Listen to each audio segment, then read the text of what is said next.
Don Roberto, hombre muy rico, tenía todo en abundancia. Podía comprar lo que se le antojara. Una tarde tomó en sus brazos a Margarita, su pequeña hija de 10 años de edad, y después de juguetear con ella por un momento, le preguntó: ¿Has pensado en lo afortunada que eres por ser hija del hombre más rico de esta ciudad? Sí, papá, todos te envidian. ¿Cómo quisieran tener ellos tu felicidad? Todo le iba bien a don Roberto. Pero la vida tiene sus giros imprevistos y a los pocos meses Margarita murió en un horrible accidente. Esto era más de lo que Roberto podía sobrellevar. Así que se dio a la bebida, al juego y a la vida licenciosa. Con el tiempo perdió todos sus bienes. Quebrantado de espíritu, dejó la ciudad donde había sido tan popular y se fue peregrinando en busca de paz y consuelo. Y al pasar por una población, vio que un hombre revolvía el trigo con una gran pala. ¿Por qué no dejas en paz esos granos?, le preguntó. Para que no se pudran, fue la respuesta. Pasando luego por un campo, vio a otro que araba la tierra con una reja muy aguda. ¿Por qué cortas tan profundo la tierra?, inquirió. Para que sea más blanda y así empape bien de lluvia y sol, respondió el campesino. Mientras pasaba por un viñedo, observó que un obrero cortaba con tijeras los sarmientos de las matas.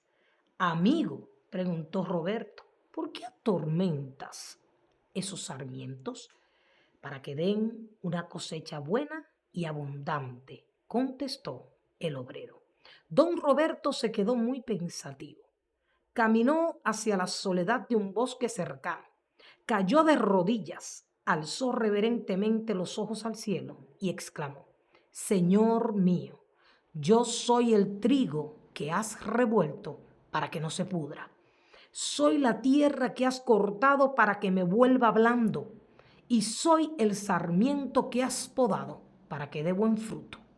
Ayúdame a someterme a tu fuerte mano para llegar a ser el siervo útil que tú quieres que sea. En la palabra de Dios, en el libro de Lamentaciones, en su capítulo 3 y sus versos 31 al 33, dice el Señor: porque el Señor no desecha para siempre. Antes, si aflige, también se compadece, según la multitud de sus misericordias. Porque no aflige ni entristece voluntariamente a los hijos de los hombres. Y este versículo, al igual que esta historia, nos da a entender que las aflicciones que llegan a nuestra vida y que el Señor dijo que íbamos a tener son necesarias y tienen un propósito bueno. Don Roberto comprendió que los golpes de la vida producen madurez, fuerza y gracia. Y eso trae paz a nuestros corazones. Es tiempo de entender que verdaderamente Dios no se equivoca y que Dios no le da a ningún hijo suyo una prueba mayor que sus capacidades espirituales, mentales y físicas.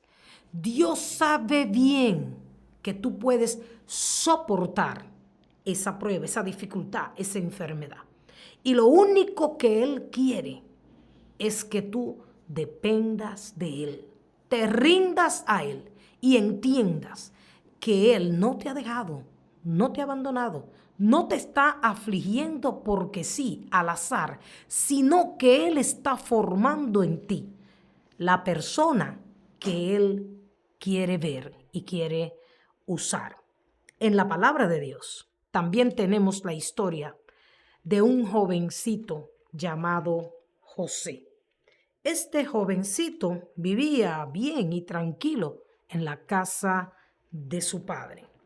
Era un joven obediente, pero un día su padre lo envía donde están sus hermanos. Y José llega allí y por su carácter, su forma de ser, sus hermanos lo aborrecían. Y cuenta la historia que José comenzó a vivir los momentos más terribles de su vida, echado en un pozo, vendido a mercaderes por sus propios hermanos y llevado a una tierra lejana, Egipto, con una cultura completamente diferente a la cultura que su padre le había enseñado, con unas creencias completamente diferentes a lo que dice la palabra de Dios. Y luego de ahí, no solamente vendido, sino llega a este lugar. Y cuando llega a este lugar es acusado injustamente por la mujer de Potifar, echado en la cárcel por casi una década o más tiempo. Pero llama la atención que José, a pesar de no haber leído el libro de Lamentaciones, llegó a entender, aún aprendiendo la palabra en su corta edad, llegó a retener lo que su padre le había enseñado. Y José entendía que Dios no aflige porque sí. Y por eso en Génesis 41 y su verso 52 dice la palabra de Dios que José tuvo dos hijos, Manasés y Efraín. Pero el nombre del segundo hijo habla de su experiencia en medio del dolor y la aflicción. Y dice así, y llamó el nombre del segundo Efraín, porque dijo, Dios me hizo fructificar en la tierra de mi aflicción. José sintió en Egipto, en carne propia, las tijeras de Dios, cortando de él todo aquello que no iba a servir para el propósito que Dios tenía en su vida. Y de igual manera que Dios tenía un propósito con José, lo tiene contigo y lo tiene conmigo. Y solamente nosotros obedeciendo a través de la prueba podremos llegar a entender cuál es ese propósito. Si resistimos la prueba con valor y con fe, como lo hizo este joven. En Génesis 45 también, sus versos 4 al 5, narran el momento en que José se revela a sus hermanos, ya que a causa de la hambruna, la crisis, sus hermanos iban a Egipto a buscar trigo. Y José, luego de haber pasado todas esas aflicciones terribles, se convierte en el segundo más grande en aquella tierra. Los versos 4 y 5 de Génesis 45 dice, entonces dijo José a sus hermanos, acercaos ahora a mí. Y ellos se acercaron. Y él le dijo, yo soy José, vuestro hermano, el que vendisteis para Egipto. Ahora pues, no os entristezcáis, ni os pese de haberme vendido acá. ¿Escuché esto? José perdonó a sus hermanos y le dice, oye, que no les pese a ustedes, que no fueron ustedes. Es lo que le está diciendo en otra palabra. Dice, porque para preservación de vida me envió Dios delante de vosotros. Por eso la palabra dice que nuestra lucha no es contra carne ni contra sangre, no es contra nuestro prójimo. Cuando nuestras vidas son encomendadas a Dios, cuando nosotros elegimos a Jesús y hacer su voluntad, nada pasa por casualidad en nuestras vidas. Toda prueba, toda aflicción que llega a nuestra vida tiene un propósito bueno. Y es por eso también que Efesios en su capítulo 5 y su versículo 20 dice, dando siempre gracias por todo al Dios y Padre en el nombre de nuestro Señor Jesucristo. Entonces, cuando estés o si estás afligido, afligida en este momento, no debes preguntar por qué, sino rendirte a los pies del Señor, entregarle tu aflicción, tu problema, tu necesidad y decirle: Señor, ¿para qué estás permitiendo esto en mi vida? Porque Dios, que es soberano, no tiene que responderte por qué.